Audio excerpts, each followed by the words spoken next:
everyone. Welcome into another edition of Comic Book Women. I am Laura at Bird City Comics. Hi. Joined by the beautiful Lucy at Mama Comic. Hello. There she is. Hi. Or the incredible Jen at Comic Aficionado.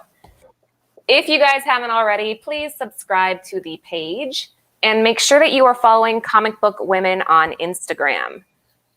So, what's on the agenda tonight? Our amazing weekly picks that we always do for movies and comic books. We are pumped to say that we have author Frank Gogol with us. Yay. Hold the applause. I know. So wherever you're at, make sure you share the stream out. This is going to be, I don't know how you would describe it, not your typical interview. So share out, sit tight. We will be right back.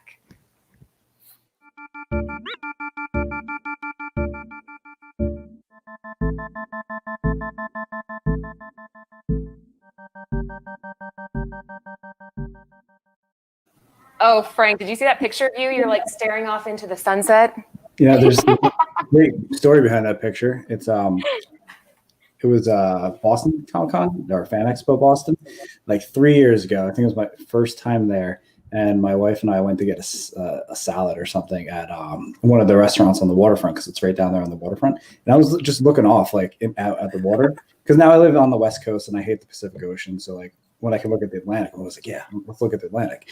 And then she just snapped this picture of me, and like I needed a headshot like real quick one day, and that's the one. If you uncrop the picture about 2 inches, there's like a huge like avocado salad right in front of you. It's not like a nice picture by any means. I think it's great. You look very concentrated, like the thinking man sort of, right? Very, Frank, welcome in. I forgot to say hi. Thank you so much for joining us tonight. We are so excited to have you on. I think, actually, now that I'm thinking about it, you're the first man brave enough to come on an all-female podcast. No, we got Steve. Steve Nice. Oh, yeah, that's right. Shit. You're the second bravest man to come on an all-female. I'm not brave. I'm honored. I think what you guys do is awesome.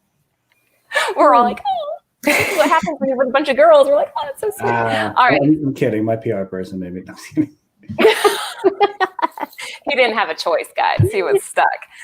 So for those of you out there who aren't familiar with the show, this is obviously an all-female podcast, and we occasionally have guests on like Frank. Before we get started with the meat of the interview, though, we are going to go over a couple of his amazing books. So we'll start with Grief. Can you give me a brief description of Grief? It's that feeling you get when a relative dies. Oh, the book. Oh, Jesus! I wasn't expecting that. I was like, wait, what? So Grief was my first book. It was a Kickstarter back in 2017. It wasn't supposed to be a book.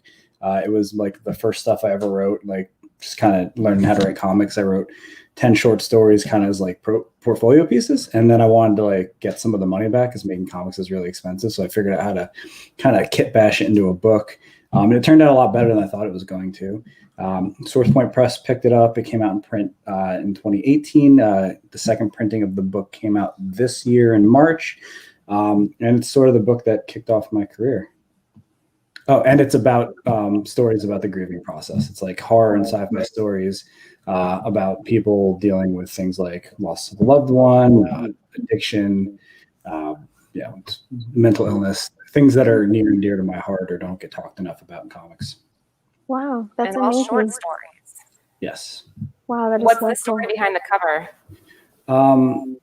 So my favorite book is The Crow, and about maybe 10 years ago, James O'Barr released like an updated version of The Crow with some new story pages, and one of the stories that he put in the new volume was about the character on a train, and there's like this horse running beside it, like a really beautiful white horse, and it's like this really serene, nice moment in this really dark comic.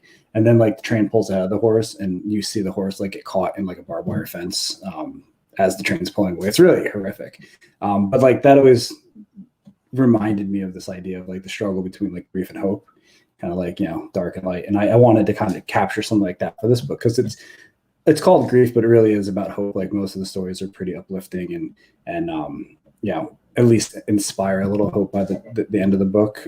So like I wanted to capture something like that. The new version of the cover, it has the cover art inverted, so the top is like red and black, and it's kind of spookier and a little different.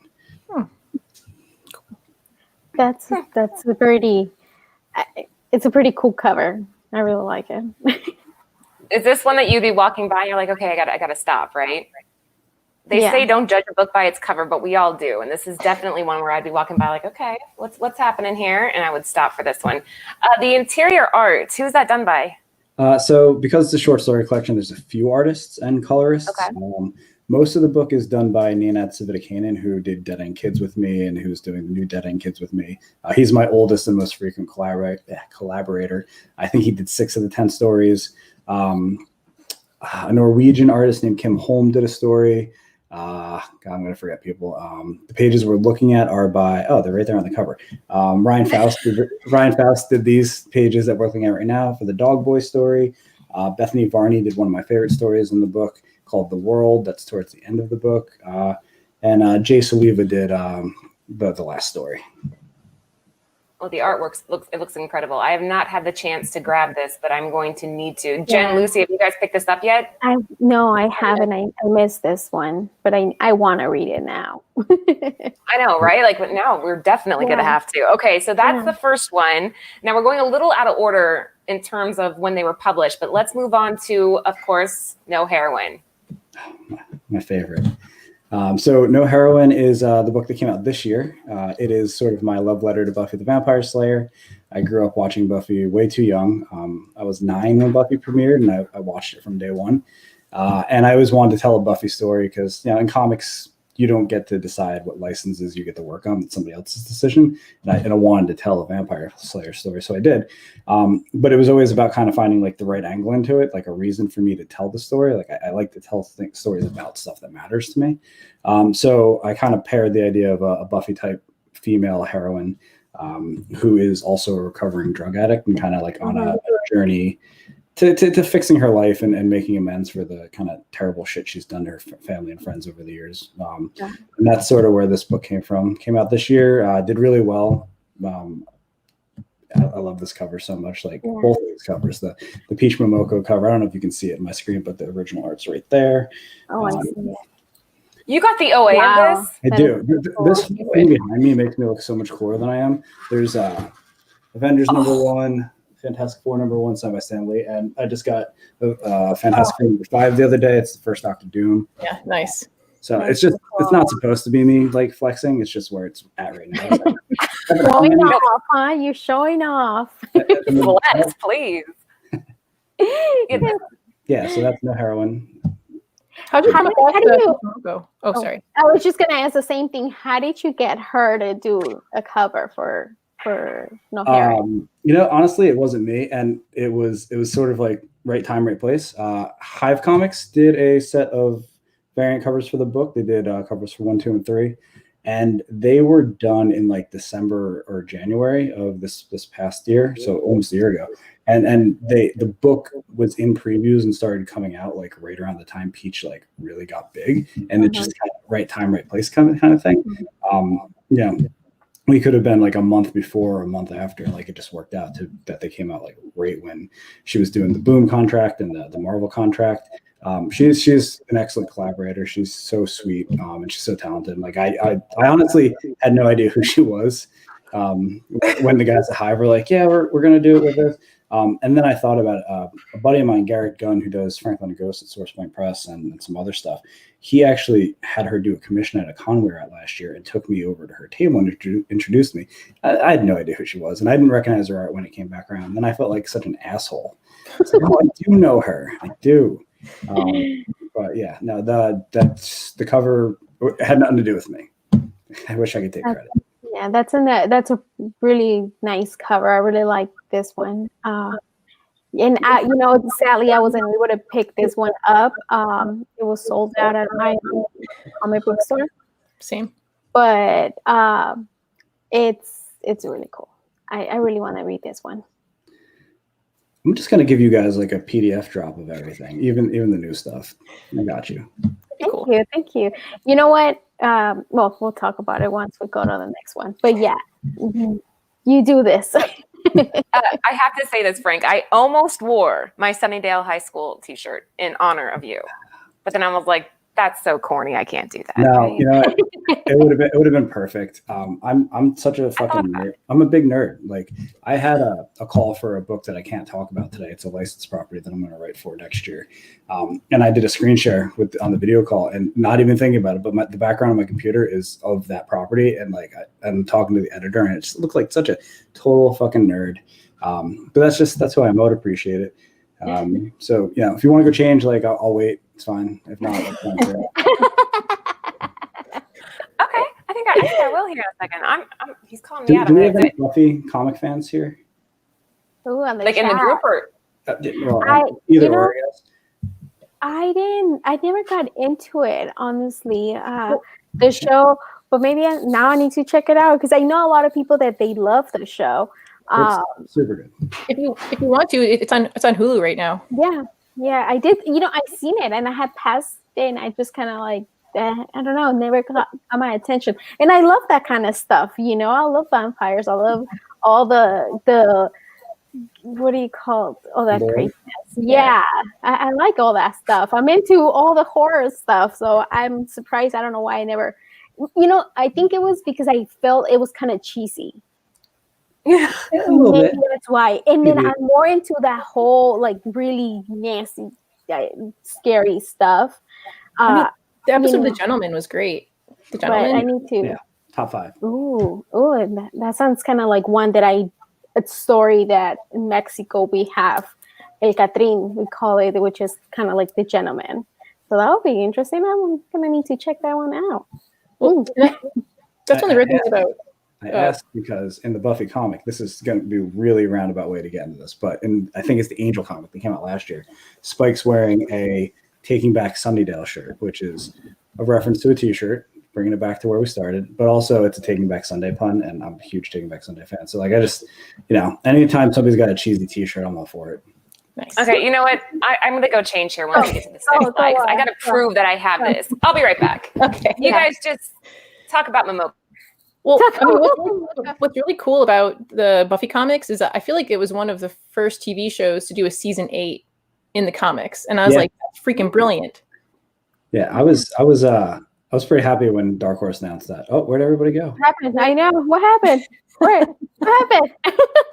Anthony, what are you doing? Nah. Yeah, season 8 was really good too. Like, I mean, it was a little all over the place because it was a bunch of different writers, but I enjoyed it. I was grateful to get more of it. Yeah. Well, that's what I kind of was hoping. Like when we lose a season in TV, if they could just do that for like the fans, it'd be kind of great.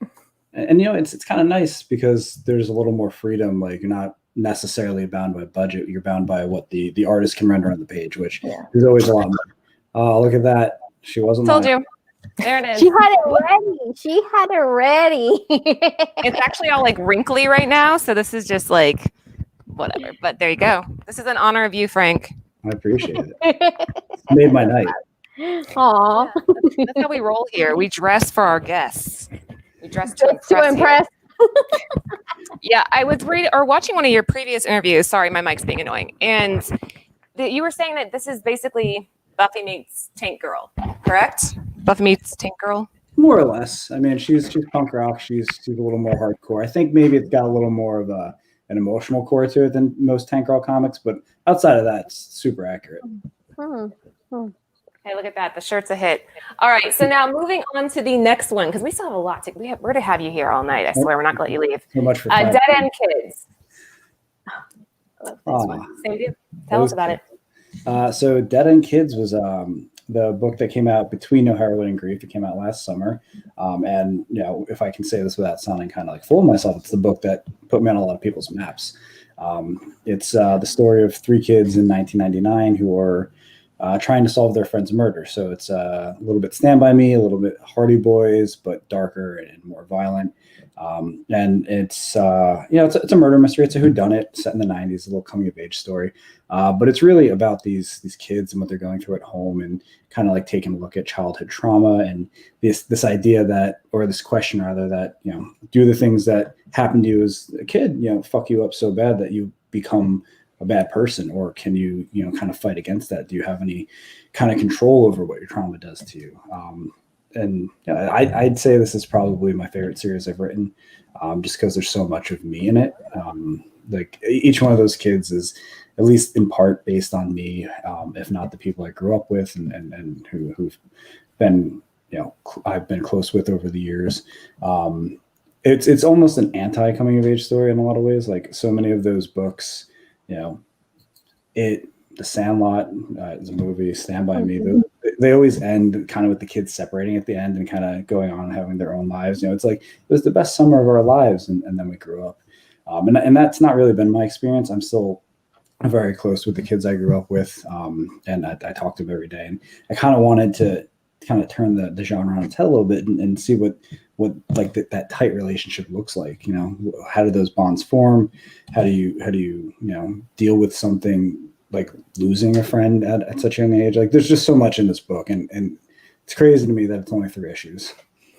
You know what? This is like you said, a lot of people they heard of you because of this book, and I was one of them. I found you because of this book, and usually when I like a book, right away I look up the writer, and I found you on Instagram and I started following you, and I like that you're also like one of us, one that you collect, to a comic book collector, and you were super nice. You're such an awesome person, and this book, like you said, it did hit a little bit, home, dealing, with the trauma and all that stuff. So I really enjoyed it. I was sad that it was only through 3 issues, but everybody was sad it was only 3 issues. Yeah, everybody was pissed. Especially the retailers. Yeah. And you left it open. I feel like it was left open for more, but I remember when number 1 came out, it not a lot. I don't know if a lot of stores didn't order, but it was like the hottest book. And number 2, like every issue was hard. And I know for me, it was really hard to get issue number 2. And I messaged you. I'm like, hey, do you know where I can get, like, all desperate, wanting issue number 2? And do I know? And I messaged you, and you were so nice that you sent me the file so I could just read it, And for me, I was just like, oh my God, that is the nicest thing ever. That it's just, it was a, how do you say, like, it just stuck with me, that you're an awesome person and you're so happy to share your work with everybody, but I'm excited for this new season of Dead End Kids. Me too. I'm super excited. And do you think that has anybody come to you that they want to make this like a show or a movie? If they did, I couldn't say. Oh, okay. Yeah. Leave it at that. Okay. If not, I'm going to send somebody your way. I got my card. I can say I've had meetings. I've definitely met with people about it. Okay, That's a good sign.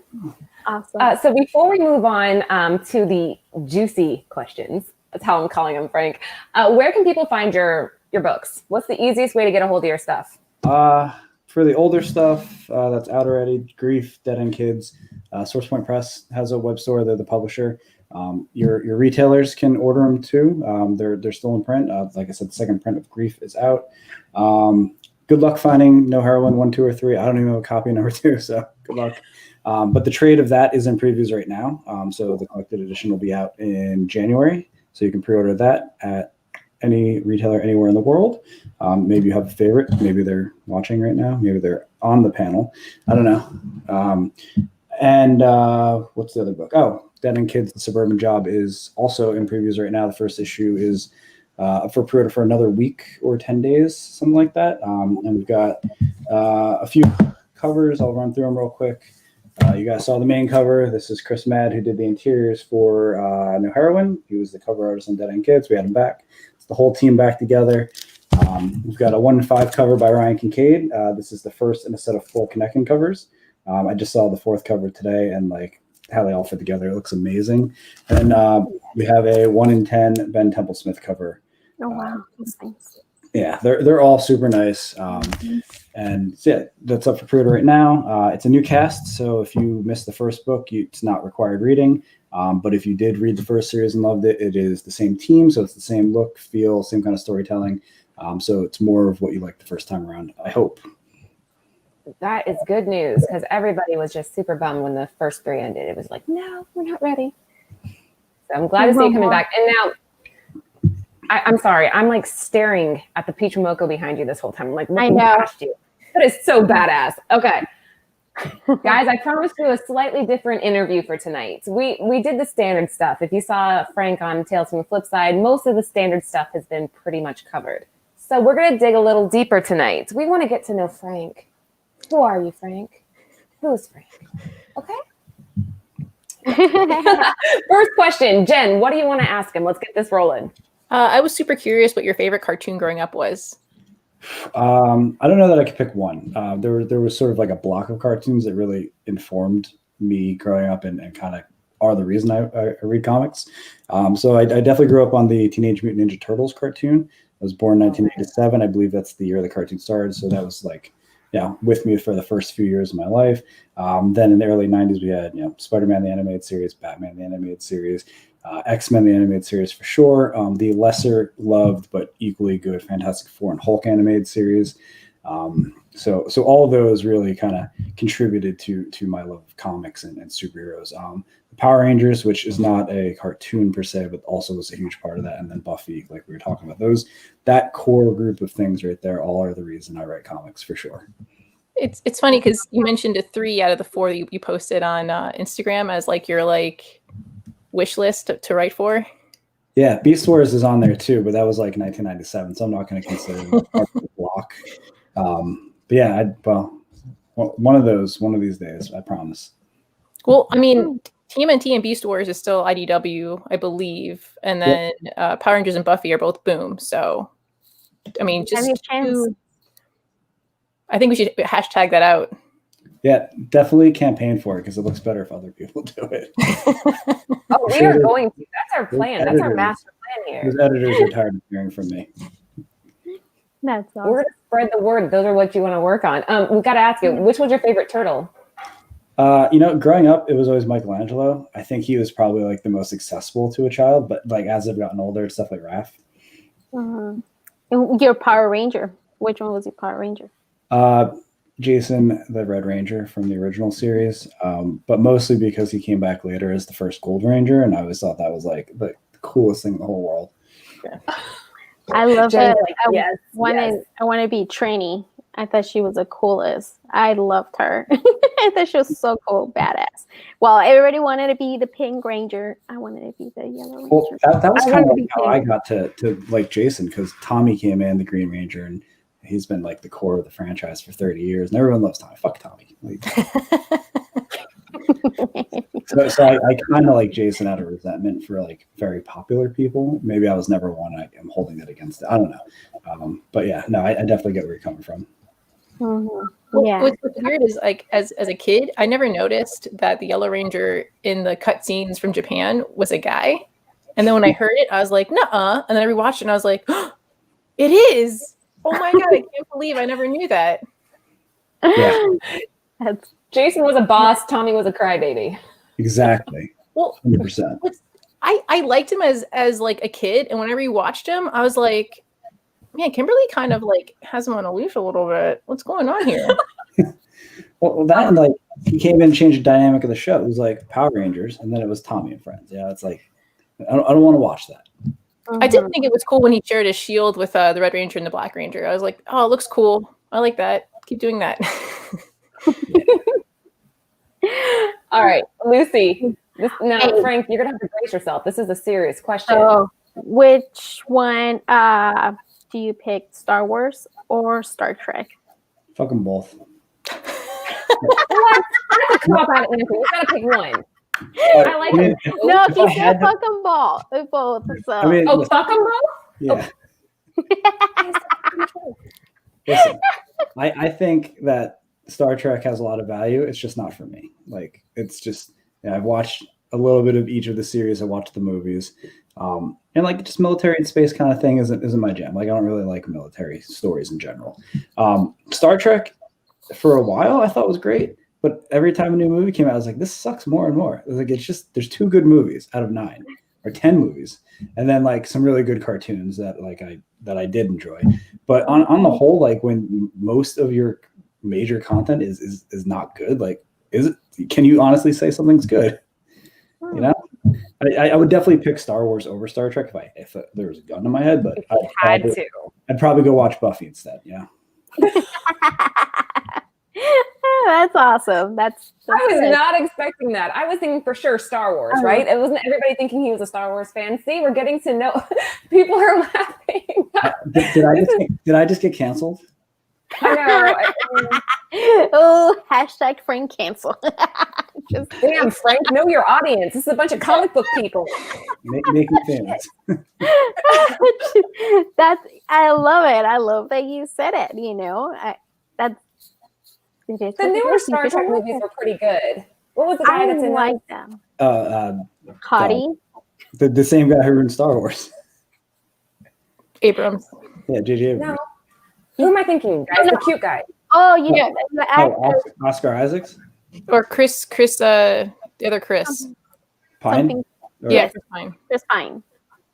Yeah.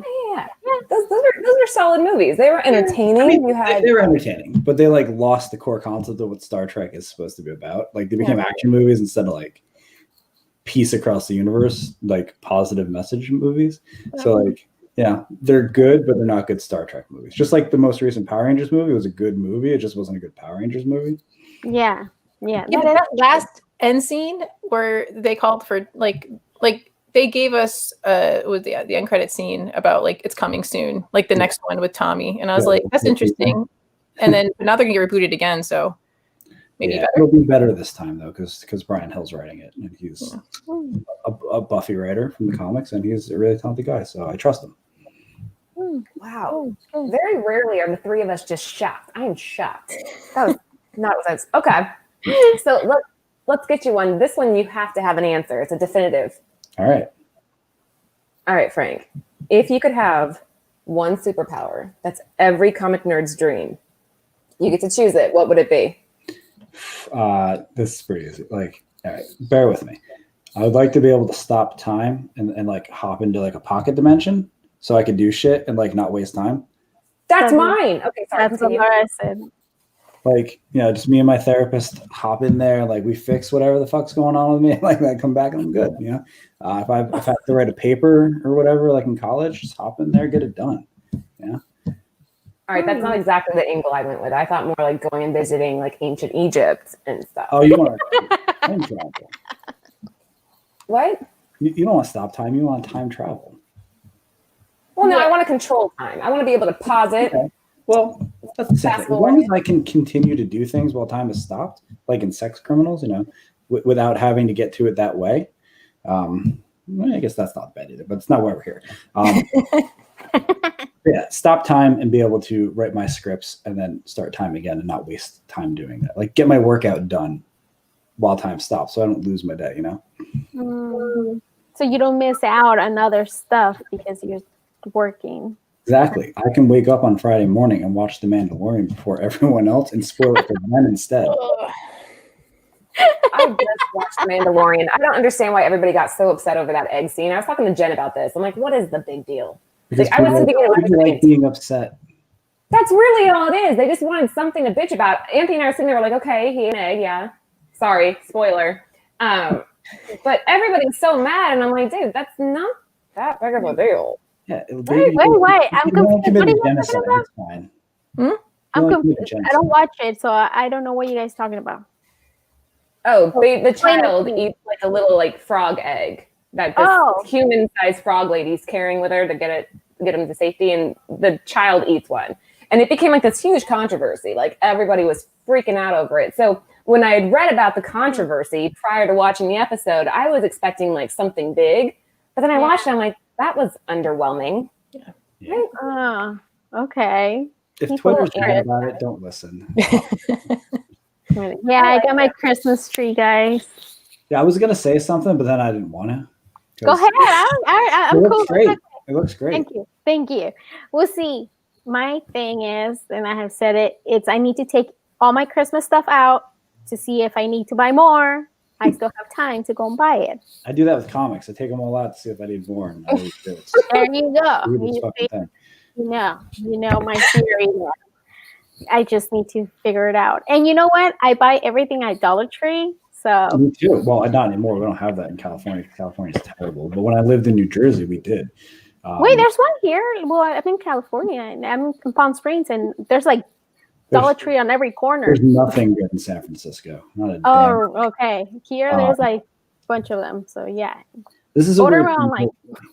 This is a weird time of year for me because I like pumpkin spice lattes quite a bit. Like so much so that I think part of my brand is built on pumpkin spice. But this time of year, we've got those damn Starbucks Christmas cups. I'm drinking like this really fall beverage out of a Christmas cup, and like, it's a little schizophrenic feeling, you know.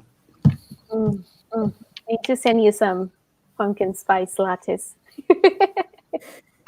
That sounds really good, actually. All right, real quick, guys. Comics. We're going to pause like for a quick second. If you guys are out there, take a drink, Frank. Drink break, guys. If you're out there, make sure that you visit Bird City Comics. You can use the promo code Flipside for 15% off of your purchase. And make sure you subscribe to Bird City Comics, our website, because we're doing Black Friday stuff.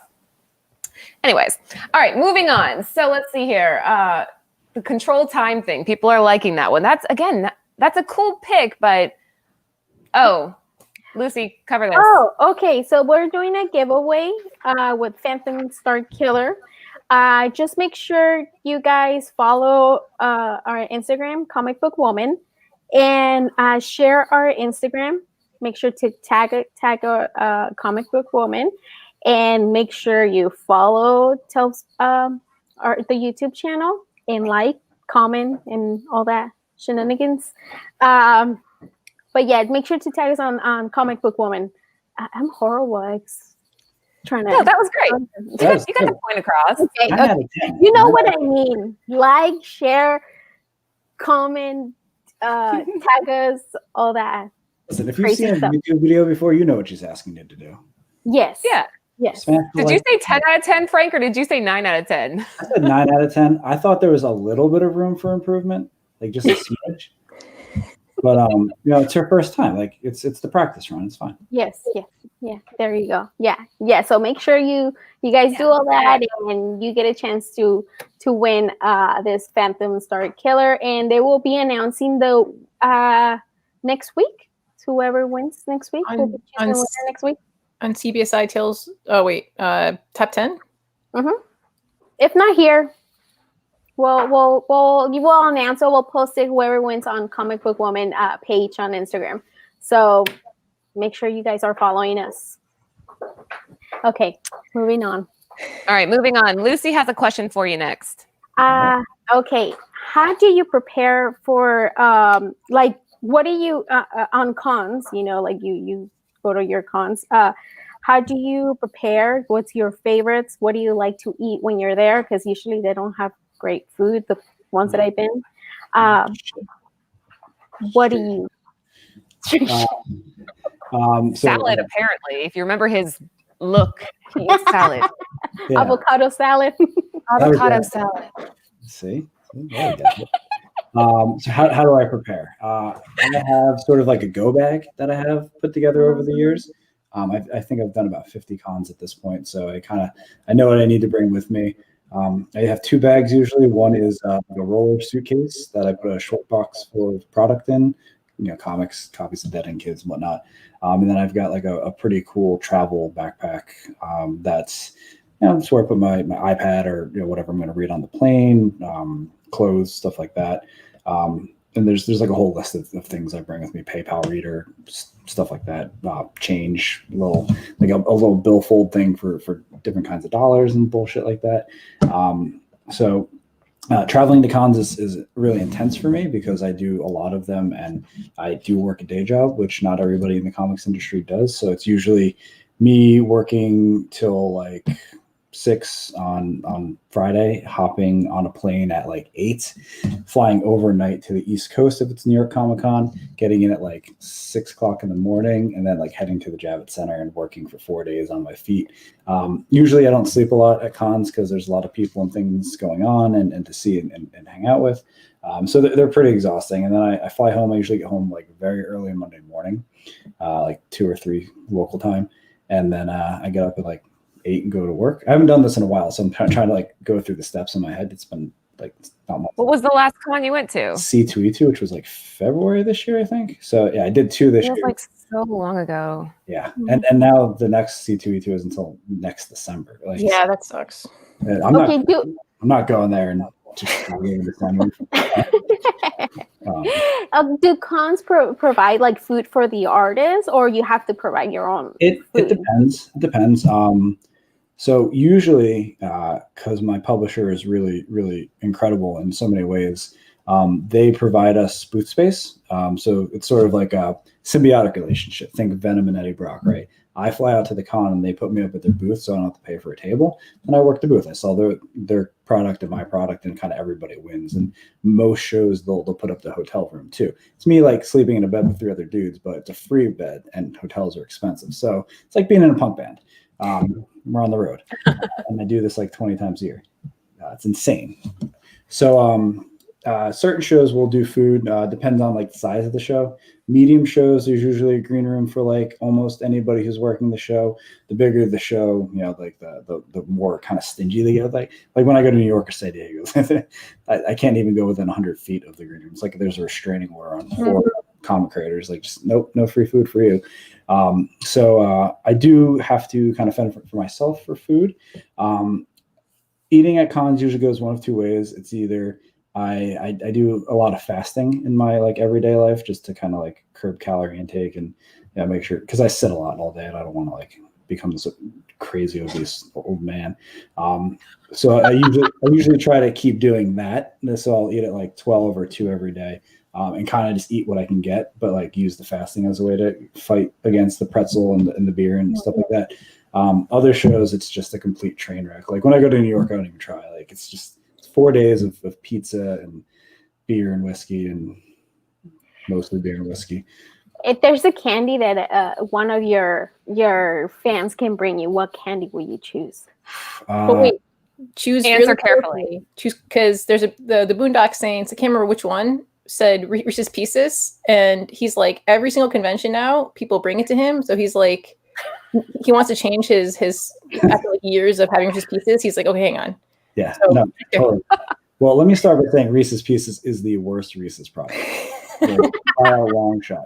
Every year, my mother-in-law gets me like a Reese's Advent calendar, and I hated Reese's Pieces before this Advent calendar came to my life, and now it's like a joke she plays on me. And every day you open one up, and there's like 4 Reese's Pieces in there. Like that's not even. It's less than it. So I severely hate them. I usually just open the whole thing and eat all of them, and I hate them, but I keep eating them. So I don't know. It's like an abusive relationship, which is a terrible metaphor. I'm sorry. But if somebody could bring me one thing, I'd say Reese's, like Reese's cups. They're kind of my go-to. But for portability's sake, probably a fast break, a Reese's fast break, just because they're a little bit easier to hold. It's one piece. It's got the word fast in it. Have you had the dark chocolate peanut butter cups? I have. I prefer those actually. Pretty good. So because I live in San Francisco, there's not like a lot of like brand crap around me. Like I have to go pretty far to find a Reese's. We have a Whole Foods like every 2 feet here, which is expensive and terrible, but they have Justin's peanut butter cups. Yeah. It's not as good, but it's usually what I end up getting. All right, well, get ready to get tons of them now. That's all you're gonna get. Listen, if somebody brings me, don't bring me candy though. Bring me a pumpkin spice latte. New York in the fall, nice and cold. There you go. It's a little more expensive, but I'm worth it. Bring him a pumpkin spice latte, guys. Pumpkin spice latte, if you can. Nice. Oh. Come on. Write it down, guys. Please do not forget. PS. Everybody listening out there. That's funny. I think I would choose black licorice. What? That's almost as low as Reese's Pieces. Holy crap. Are you serious? Nobody likes black licorice. I love. You have to be careful eating that, though. Did you hear about that guy who ate like? Yeah, I heard about that guy that ate too much of it and he ended up dying, which is like, oh, look at all these gross comments. You guys, no, black licorice, if it's the panda kind, you know, like the. No? Nah. I gotta go. Somebody was saying, yeah, he ate a lot of black licorice, but then he got hit by a truck. That's why he died. It wasn't the black licorice. Yeah, it was the good taste truck. It was trying to save him. I can't help it. I love it. I would choose black over red any day of the week. Anyways, I'll use my Starbucks. Oh, hey, there. We just hooked you up, Frank. Yee is a Starbucks employee or was a Starbucks employee. So listen, Aaron, hit me up on Instagram. You can read the first issue of Dead End Kids 2 tonight. Oh, see, Frank's a good guy. He's talented and he's nice. Black licorice, that's psycho. Thanks, guys. So such a sweet group here. Psycho. Jen, you got the next question. You're up. So She's all heartbroken. I'm sorry. I am heartbroken. I'm gonna drink There my are so Charlotte right many now. comments too. This is we need to talk about. Yeah, it's not like one, Frank. It's like 15 telling me how nasty my favorite candy is. Crazy that there's only 3 people in the comments too. It's they really, really want you to know. They call it good and plenties because it's good and you want plenty of them. Nope. All right, whatever. Moving on. So Frank, I was kind of curious when you go to write, if you listen to any kind of music or have any kind of like rituals that you do to like help you with the flow. So this is going to sound awful. I'm really, really practical when I do my writing, like, and really unromantic about it. Like, people who are artists really piss me off. Like one year at Christmas dinner, I got stuck next to this young woman who was doing a documentary about carrier pigeons and down in some part of LA I'd never heard of because I wasn't cool enough. And I just wanted to die so much. And I don't want to ever be like those people. That's not to say I'm not creative and like I can't be that way a little bit sometimes, but like generally I sit down and I do the work. I usually don't have music playing. I usually have my computer screen in front of me, blank wall behind it, like just quiet and sort of as little stimulus as possible, just so I can sit down and get it done. And I'm pretty regimented in it. Like I have a process for how I develop the story. And by the time it comes down to scripting, I know how many pages it is. I just break it down. It's like I have to write 20 pages, one issue, 5 pages a day for 4 days and I'm done. Like, 2 rounds of revision, like I'm done. I'm a horrible person to ask about that because like I know that that's not how anybody else works. That just means if you have a deadline, you'll actually meet it. Yeah. I told you guys a little bit, I think, before we started airing that I'm working on my first licensed book. And I'm like 2 weeks ahead of the deadlines and the editor had to tell me to slow down because she has too much other stuff. She can't get to it. It's like not worth it for me to be going this fast. And then I sent her the revisions like right after that email. So it's just, that's who I am. Like I was the person who got the paper done like the first week it was due, not the day before it was due. I don't know. Didn't you write No Heroine on like a plane? Yeah. So that's sort of like true. I had the idea for wanting to do a Buffy story. And I knew Chris a long time. We shared a comic shop when I lived in Jersey. And I wasn't writing comics at the time. So like it was, we conned together in Philly and we got to talking after hours one night. And it's like all writers and artists have this conversation. Oh, I'd love to work with you sometime, but there's like only so many projects and so much budget to pay artists. And like, as a writer, like I find myself a lot saying, oh yeah, I'd love to, if the right thing comes up. And like, I've said that to probably 200 people, like, and I've written 3 books since I started saying it. So like, it's a nice thing that people say, but like Chris's art style really spoke to me, like really kind of opened the story in my mind. And a little bit about Chris's background that I know that kind of crosses over with elements of my personal life that like have affected me about regarding the content of the book. Like all that kind of like came together and like the book just came to me. So like when I got on the plane to go home from Philly to California, I wrote the first draft of the first issue. And by the time I got off the plane, I called Chris. I was like, hey, let's do it. That's fucking beautiful, isn't it? Wow. You're on a plane ride, you get off and you have this book just in the bag. Frank, when are you going to be able to announce the book that you are working on? So the license stuff is not at all up to me. If it were up to me, I'd be talking about it up and down every fucking rooftop where I could yell about it because I'm super excited. We're excited. Yeah, the book. I think the book is slated for summer, so like June, July. So I gotta imagine it'll be announced February, March, because that publisher does announce things a little bit earlier than like the usual timeline for announcements. Yeah, I'm gonna say too much if I keep talking. No, we'll leave it there. We won't push it too much. We'll just stay tuned to your Instagram page. Yes. Yeah. Yes. I mean, if anyone who knows me might be able to figure it out, but maybe.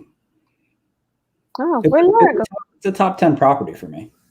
Yeah, that's awesome. I can't wait to find out.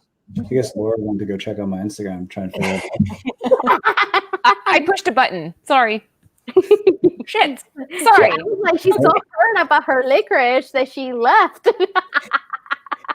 I was just sitting here like listening to him talk, and I'm like clicking buttons, and then I just like clicked myself away. Sorry. It's all right. I'm in the upper left corner now. That means I'm in charge. So I'm going to start asking the questions. Go ahead. Bring it, Frank. So Laura, what is your favorite candy and why is it not black licorice? Really? Discuss. Really? That's a fresh wound, Frank. It hasn't even healed yet. Well, why don't you put some black licorice over it? Maybe it'll heal faster. Frank, I think black licorice actually has nutritional benefits. It does have medicinal properties. It's like the anise in it is a part used in some medicines. Oh wow! See that and marshmallows. Marshmallows are good for the throat. And FYI, you can put them on cuts too, and then they'll turn red. What? No, you can't. I mean, you could. It's not going to do anything. Somebody out there is going to do it, and it's going to be your fault. They're going to be like, "Oh yeah, I'll fix this up." I feel like getting marshmallow poisoning is not as bad as getting hit by a truck. So. Ooh, Frank, who's in the power chair now? There you go. She's back on. Now I am. It's like, what up, homie? What? Now I am. It'd be really funny if we weren't changing on everyone else's screen and they don't know what we're talking about. This is like the most unprofessional interview ever. I think this is the second best I've ever done. Yeah. Suck it, everyone. Well, good, because we got one more for you. And I know that you're married. So all respect to your wife on this one, because I know if Anthony had to answer this, I'd be like, careful with your answer. We got to play the game. The answer to all three, whatever the choices are, is not kill. It's not marry. Wait, what? Ask the question. How do you know that? Oh, did I already tell you what I was going to ask you? I did. Damn it. I gave you a spoiler. We are asking Frank who he would, what is it? Kill, bang, and marry. No, wait. Kill, bang, marry. And it has to be superhero style, though. Okay. Is that like missionary? No?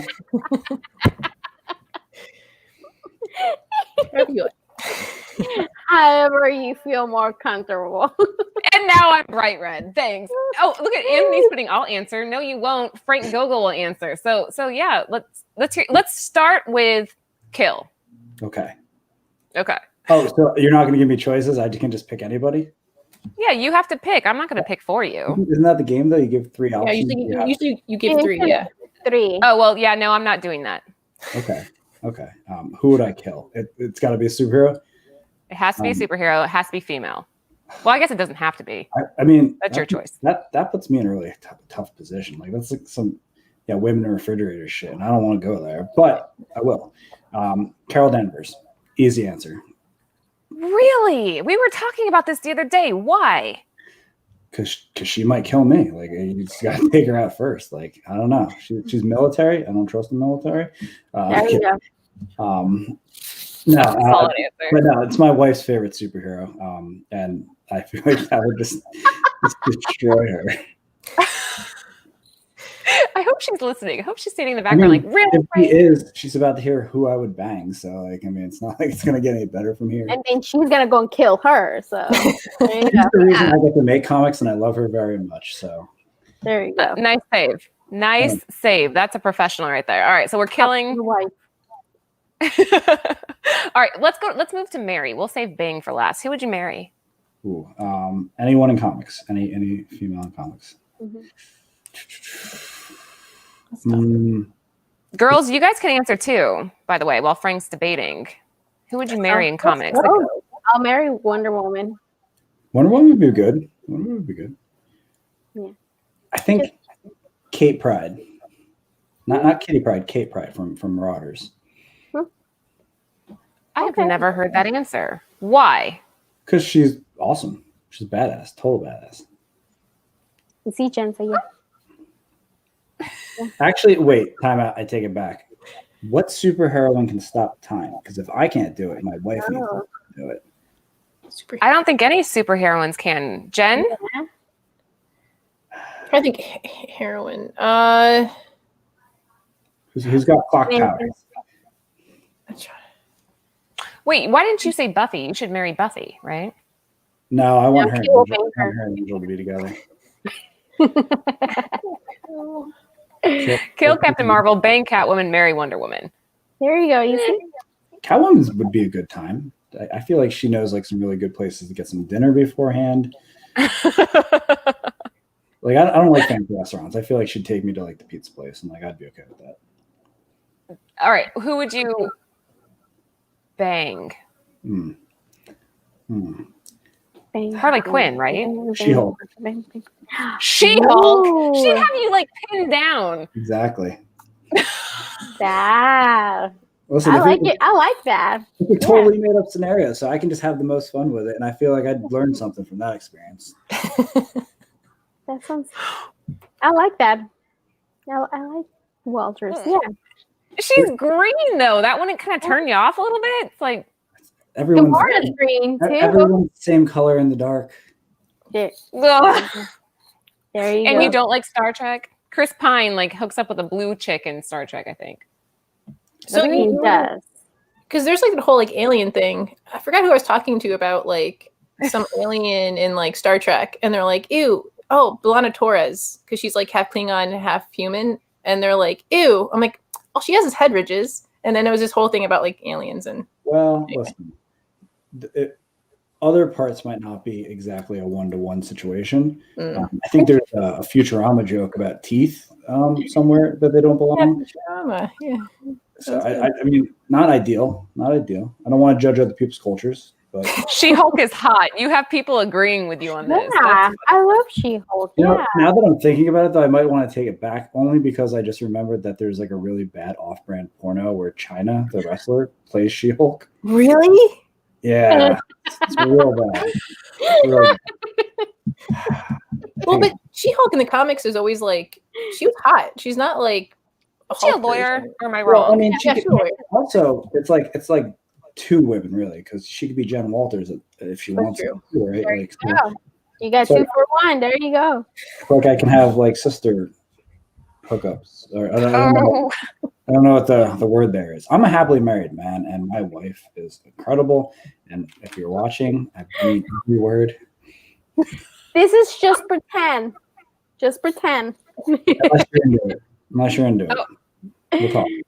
They're all like giving us their answers. Anthony answers this all the time. They always say Harley Quinn for a bang, though, which I think would be kind of. If you're thinking Margot Robbie, she's mentally unstable. It's not a good move. I mean, where I grew up, New Jersey, not a great place to live. A lot of crazy men and women there. A lot of people like hitting themselves with cars to like keep people in relationships, and like I don't know. I see Harley as the kind of person who's gonna like throw herself down a flight of stairs, so you have to take care of her and like stay in the relationship. Well, more recent Harley is very independent, so maybe not.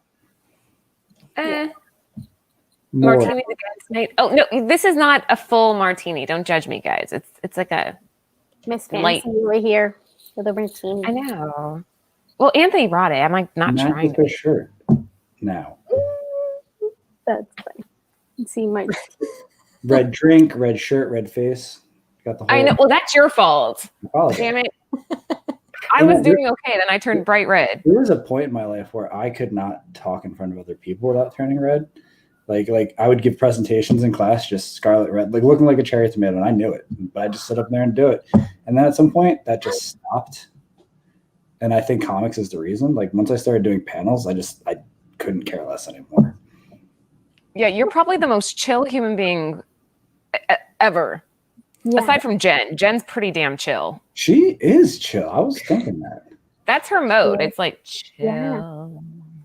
I'm the kind of person, like if I get in, like my car is sliding on ice, like I won't get like upset and scared. Like I'll just figure out how to stop it. What? No, you scream bloody murder and then you run yourself off the road. No, you throw the wheel in the opposite way. You're swerving, but pro tip. All right. That was our last question. Unless any of you out there want to ask him something very quickly while he's telling us one more time where you can find all of his books. Follow Gogol on Google. Follow him on Instagram. I know, follow Gogol on Google. Do it. Follow him on Instagram. Google me all you want. Google me all you want. Yeah. A lot of Google him. Find all of his books. Make sure you're purchasing his stuff. He does have something coming out, but it's kind of hush-hush right now, so you kind of have to be patient like the rest of us. Yeah, but in the meantime, you can go pre-order that No Heroine trade. That's coming out in January, and the first issue of Dead End Kids' Suburban Job. And then everything else you can get through SourcePoint Press. I have a web store. It's all in there, too, but you should give the money to the publisher. Because they publish me, and that makes me able to do more of this. So definitely give them your money instead of me, or actually give me your money. Wow. Fuck them. But pre-order No Heroine, pre-order Dead End Kids, and give your business to Laura. If she can get you those books, get through her. True. Speaking of which, a screen just popped up. Look at that segue, Frank. That was brilliant. Be sure to visit Bird City Comics. We have a pretty nice, solid website going there. Actually, Anthony's going to kill me for calling it pretty nice. It's a badass website. We have so many exclusives coming out left and right. There's our Batman Catwoman #1. That was Scott Williams, Jim Lee, and Alex Sinclair coloring, which is coming up. I don't know. Oh, the Ice Cream Man. Megan Hutchinson did that one. We're pretty pumped about that. So here's like a little couple of the stuff that we have up there. Okay, so we are going to move on. Frank, are you going to stick with us? I'll stick around for a bit. I'm trying not to be a distraction. Well, before Laura, also Christmas is coming, so Bird City Comics is the perfect way to get a gift for, your loved one. Come on, wifeys, go to Bird City Comics. And then you guys are gonna make me turn red again. Jesus. On camera all the time. All the time I see you doing your spinny wheel on live stream in your Captain Marvel costume. Like, you saw that one? I did. Now I'm thinking back on my answer, and that not related. That's why he wants to kill. He wants to kill you. Yeah, he must want to kill me. He's like, damn, this chick's annoying. Kill. No. You were on camera all the time, and you're great on camera. Be red. Own it. Okay, Laura. So I can't help it. So we are going to move on to our weekly pick. So Frank, the way the show works, what? A tie into Frank. Someone's going to give away on the top 10 this week. No Heroine #1 and Dead End Kids #1. So if you miss them, make sure to tune in to top 10. When is it again? Jen? Friday? Yeah. Okay. Night. Yeah. There you go, guys. Another giveaway.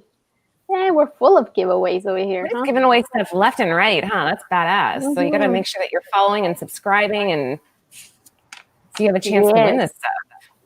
Yes. Okay. Now can I move on? Yes. Sorry. You may, lady. Now I can keep going. All right. So Frank, the way we do the shows is we do our weekly picks of comics that the three of us pick, and then we move into shows. Feel free to offer your expertise on our picks here. So first one of the night, I think we're starting with mine. So there we go. All right, I have a tiny confession here. Anthony handed me this book and he's like, Laura, you got to read this one. This is a good one. I'm a huge fan of indie. It's mainly what I read. I kind of struggle with DC and Marvel. God, I'm gonna get in trouble for saying that, but it's true. I like the indie stories better. They just speak to me more, I guess. So this one in particular, a quick shout out to all the authors. Hold on, I got to pull it up because I don't remember. The writer is Christopher Cantwell, and the cover artist is Martin Morazzo. Am I saying that right? Hopefully, yeah.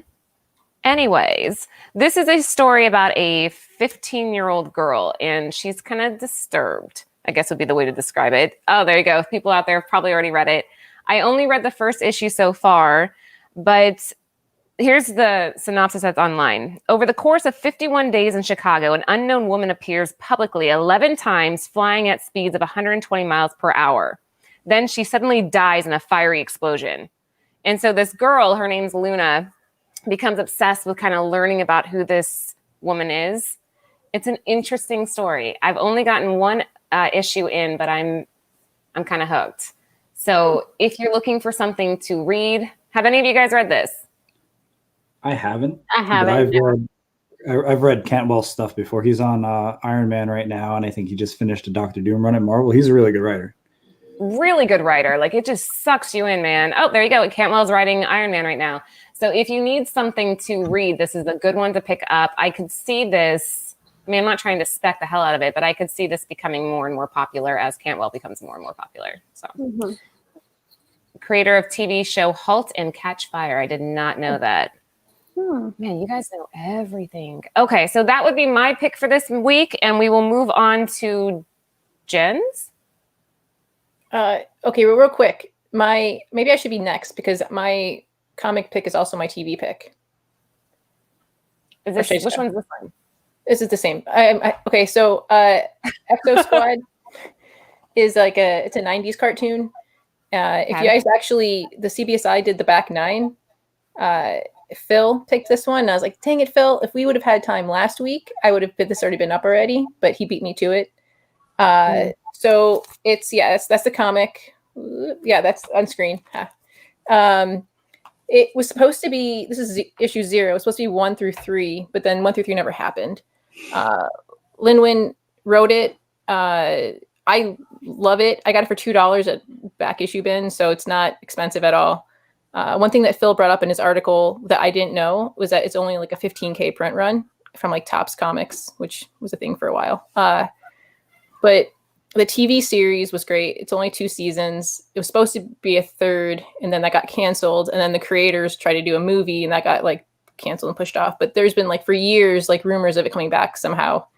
I still have my fingers crossed for it. It's for a kid cartoon, had to deal with like a lot of different themes. It kind of reminded me a little bit of, I don't know if you guys have seen The Expanse on Amazon. Just like dealing with space and different issues that you can kind of still pertain to today. But there's a great toy line that as a kid I really wanted, but we weren't poor, so couldn't get them. But they were super cool, and you can still get them online. But like, I feel like whenever I get close to getting one, people like up it. I'm like, dang it. And then there's a Sega game also. But I also have this as my TV pick because I have the first season on DVD. And then I found out that new NBC Peacock has it on there. And I'm like, wait, that means that the rights, I think, are starting to like loosen up. So I have high hopes for this. But do you want to know more? Or no? No, Tiny said their toys are on fire right now. They're so hard to find. And when you do find like the loose ones, they're like damaged. And you're like, okay, that's fine. I just want one. Like JT Marsh's, it kind of reminds me, remember Aliens with Ripley and that yellow like forklift type of a suit? Yeah. It's like a mixture of that and like Gundam. And like, that's why I liked it. And it hooks into the back. So it's like like a direct link to like their brain. So it's oh man, it's such an interesting series. And again, like I was in grade school, just like, this is amazing. This would have been a good one for our show. We did an 80, I don't know if you saw it, but last week we did an 80 and 90s like cartoon themed show. And it was so hard to narrow it down because there's so many good shows from that time frame. Like all the ones you mentioned that you watched as a kid, I think we addressed all of them, right? Yeah, sure. Almost all of them. I think we just didn't do shows like Power Rangers. We didn't do that one yet.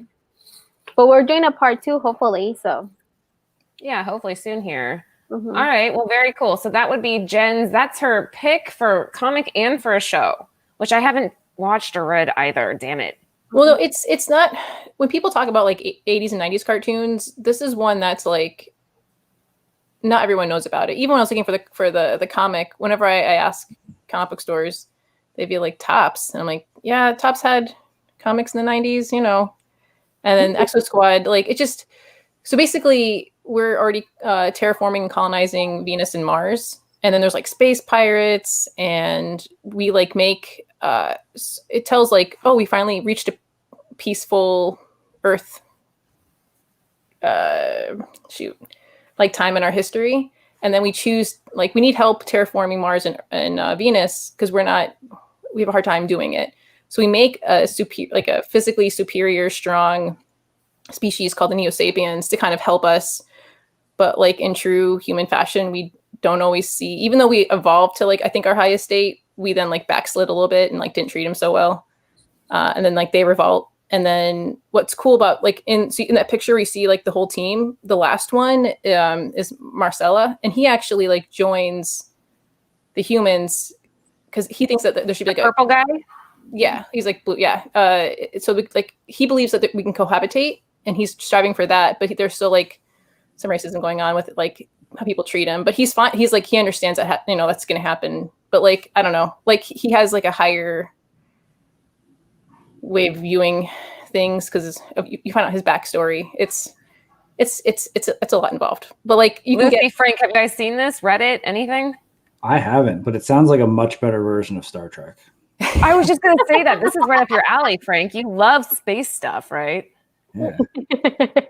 Also, isn't Venus a gas planet? Yeah, so we terraform it. That was the whole. That's why. So the Neo Sapiens need less oxygen and like can be in it naturally, whereas we can't. Which is why we needed them to help terraform it. All right, I'm sold. Yeah, I'm gonna go watch Peacock. Yeah, I know. Sounds like a little early 1990s Robotech. Is that a good description? I could see that. Yeah. There you go. Okay. I just thought it was cool. And then by the end of season 1, you actually see that the machines kind of, even though they're disconnected, are still like a connection to the pilot, which I thought was, as a kid, I was like, oh, what? Because it's kind of getting into like machine and man and like a weird connection. It's like a better Pacific Rim. It's a better Pacific Rim. Yeah. I liked Pacific Rim. Exactly, because one of the Marcella, the one at the end, his is a 2-person one with another girl that's human, and like it's man, if you have time, it has like that 90s like cartoonness to it, but the people who worked on it were super proud. That's why when it didn't get picked up for season 3, they were kind of like heartbroken. And then I think this year, the voice actors got together and they're trying to push for season 3 or something. Make a hashtag. Let's do it. Yeah. You got to make a hashtag for your stuff too. We got a lot of hashtags coming up. The power of the hashtag. Comic book Exo Squad. Yeah. Hashtag. Next up, we have Lucy's pick. What did you pick this week, Lucy? Lady Killer. So this one is actually like volume 2, and this one, that's when I found out about Lady Killer. It was the volume 2. And she's such a freaking badass woman. She's like a hitman kind of hit woman. She's a killer for hire, but she's also a housewife, like those kind of like 1950s kind of type of look, the way she's dressed. That's what the cover, that's what it got me to pick this one up, because I like what she's wearing, but it's a freaking mess in the background. Why is she killing? Who is she killing? She's a hitman. She's a killer for hire. Oh, okay. Yeah. And what I liked about this one is like the mother-in-law, she's over. So spoiler if you haven't read it. If you haven't, go and pick it up. But this one, the mother-in-law, she's over, and the mother-in-law is like giving her shit about, not being, I guess, a very good housewife, but she also kind of feel like she kind of know that she's into something, something crazy. And she's just like nagging her about trying to figure it out what's going on with her. And this one, she's over here in her Tupperware party and whatever, Tupperware party? Yeah. And but yeah, she just like, look at that hammer in her hand. Like, she just killed all these people. But yeah, somebody said the step 4 wives are fucked up. Yeah, there you go. Some crazy housewife. So if you want to kill somebody, hire Lady Killer over here. Wait, that sounded kind of fucked up, huh? Yeah, no. If you want to murder somebody, yeah, please see. Come, yeah. But yeah, I really like this one, and I need to. I read a little bit of, you know, because when I read this one, I was like, what the, something's missing. Like I felt like, you know, I needed more of the backstory, and then I realized that there was a first volume, so I need to look for the issue number 1, which is not that cheap. It's like around, like, I think $40, $50, and for me that's a lot. Yeah, and even the second print, it's also like in the $20 range. And they're both pretty cool covers. Frank, have you read this one? I haven't. My wife has, and she likes it quite a bit. I'm lucky enough to have a wife who enjoys comics, so I can talk to her about this stuff. And she's been asking me over and over and over and over again to read it so she can talk to me about it. I've just denied her the satisfaction. Oh, you jerk. But yeah, Julie Jones. I've heard great things, though. She loves it. Yeah, Julie Jones wrote it, and she did the art for it too. So, I mean, if you like her work, you haven't read this one, you need to read this one. And it will be also everything that I read and I like, I feel it needs to become a movie or a show, and this one will be perfect, you know, for something like. And I think I heard something about they want to do a show out of this or a movie. I don't know, but I love this book. And Frank, you need to read it. Somebody just said that you married a unicorn. That means something else too, though. What does that mean? Isn't that like a good thing? Like you married a mythical creature, somebody that likes comics. Yes. In the sex world, I learned this reading Sex Criminals. A unicorn is also somebody who does not want to engage in sexual activity. They only believe in relationships through caring, like companionship. I might be getting that wrong, but that sounds less. Oh, wow. I'm never going to look at unicorns the same way now. Yeah. I know. Thanks for that, Frank. For that little nugget of knowledge. Well, if you go watch Cabin in the Woods, you can see a unicorn murder somebody. Really swing it back up for you. Cabin in the Woods. I think I have seen that movie. Yeah, is that a movie? Yeah, it's a great movie. And there's a scene where a unicorn just is stabbing a guy into a wall over and over again. Is that the really sad movie, Frank? Like really sad? No, it's a horror movie. Females and maybe we're not thinking the same thing. Yeah, no. There's your unicorn right there. Well, that's cool. Lucy. You picked one that Mrs. Gogol is red. Yes. There you go. This was my pick. Yeah, Dark Horse, independent books. That's what I kind of lean more to, independent books. But yeah, this was my pick of the week for a comic. Now my what are we moving on to? The show? Show picks. And if you're out there listening, what it would be, let's do, we already did Jen. So we'll go to mine. What's my show pick for this week? Is it up there? Oh, there you go. Okay. Come on. You guys all watched this, right? This week? The new one? Not yet. I haven't yet. No. It was good. Oh, I liked it. Wow. I'm just like, I saw it. I'm not upset with you two. I'm just a little disappointed. I'm disappointed, Frank, Lucy. I thought for sure that you would have. Don't mom me. No, it's fine. You know, I don't ask a lot of you guys, but I do ask that if there's a brand new episode of Animaniacs, that you watch it. Okay. It was a choice. It was a choice. I could be here or I could be there. Well, damn, if you put it that way. So, guys, if you aren't aware, if you've been under a rock, Animaniacs just recently re-aired. Hasn't been on since, Jen, 93? 95? That was when it came out. I think it ended. Yeah, and ended late 90s, right? Early 2000s. Yeah, like something like that. 97, 98.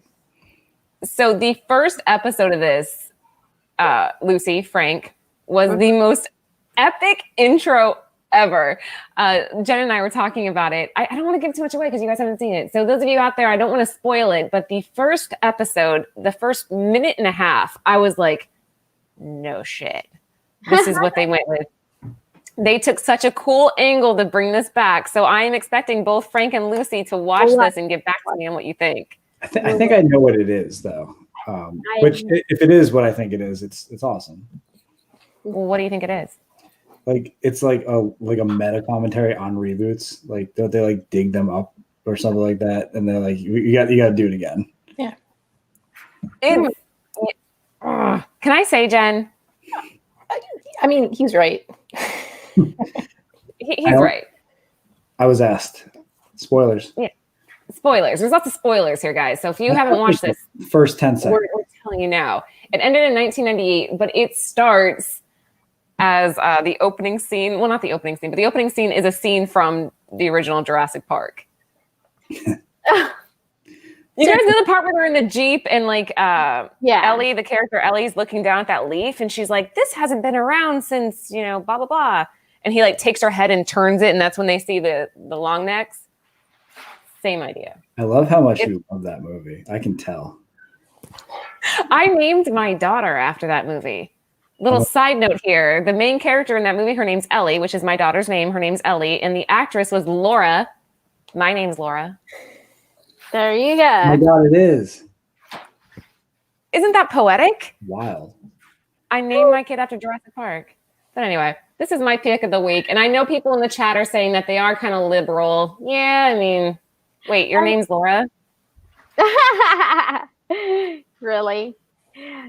Yeah, they got rid of Hello Nurse, right? Somebody said, I remember one of the shows I was watching, they mentioned that they got rid of Hello Nurse, which I love. Remember what Frank just said a second ago? Like, people just like to be upset.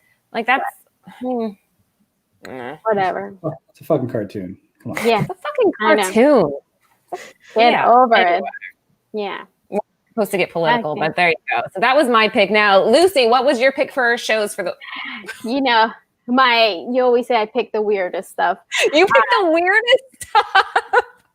This one is Corner Gas. This show, it's a Canadian show, and it was recommended to me because I love Schitt's Creek, and it's a Canadian show. So this one came out 2004, and it ended in 2009. It was just like 6 seasons, I believe. But I freaking love this show. It's just a small little town, and it's on Amazon. But it's like the IMBD thing. You can watch it with commercials. It's freaking funny. It's a comedy thing. The dad, which is the guy kind of in the middle, he's always calling everybody jackass. The guy, the main guy, Brent, he owns the gas station in the small town. It's like one of those that everybody knows everyone. And he reads comic books. He's a comic book collector. Oh. They don't talk about it too much, but they're, he's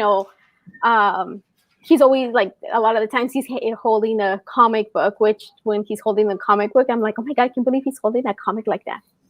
But yeah, so, and it's just a funny, it's, what this show kind of reminds me of Scrubs. You know how they go back on memories, like in little things, like it could happen and things like that. So this one is kind of like Scrubs. So long. Oh, I love Scrubs. Okay. And this one's kind of like that. It kind of reminds me of that same feeling of Scrubs. So if you like comedy and kind of those weird little shows, I recommend this one. Oh, and since it ended on 2009, they brought it back 2018, and it's still ongoing, but an animated one. So it's like a cartoon kind of thing. So I just started watching that one, and it's freaking hilarious. Yeah, you always have the most interesting picks. I have not seen this. Jen, have you? Frank? I've never heard of it. Right? I haven't either. I think that poster looks Photoshop. I think I'm getting enough of it. You have to watch at least like a couple of episodes. It's freaking hilarious. On Amazon. Over here. It looks interesting. I mean, it's not bad. I like the idea he calls everybody jackass, kind of like that 70s show. Yeah. Yeah, that's, when I watch it, I was like, it's kind of like the 70s show, like how the dad is called like dumbass. This one's jackass, and everybody's jackass. He calls, but it's really funny. my husband pointed out that the guy, one of the guys, he's from Just Friends. I didn't even know that he was in it, and my husband pointed out he's like best friend of Ryan Reynolds, the dentist. But yeah, that's a little. Ooh, Ryan Reynolds. Just that's definitely your Bang pick, right? If you got to pick somebody, it would be Deadpool Bang, right? Yeah. Just to go back. Oh, you're not talking to me. What? I thought you were talking to me. I said, yeah. Yeah, you agree, Frank? Yeah. You agree, yeah. But yeah, this one I recommend. This one is funny. It's on, like I said, it's on Amazon, and if you like the same, it kind of feels the Scrubs. Oh wait, Scrubs, yeah, that one. I recommend. All right. Well, Lucy cracks me up. You're just making people laugh. She has the strangest picks, you guys, and I mean that in the best way possible. I'm not trying to sound like an asshole. Her picks are always just so unique. But yeah. Frank, since you haven't seen any of these, what are you watching when you're laying in bed at night? What do you watch? I can't watch TV in bed. I'll never get to sleep. But I just finished The Boys season 2, which I enjoyed as much as the first season, I think. But I want to step back. Something I finished recently, but not like this recently. I watched Shira on Netflix.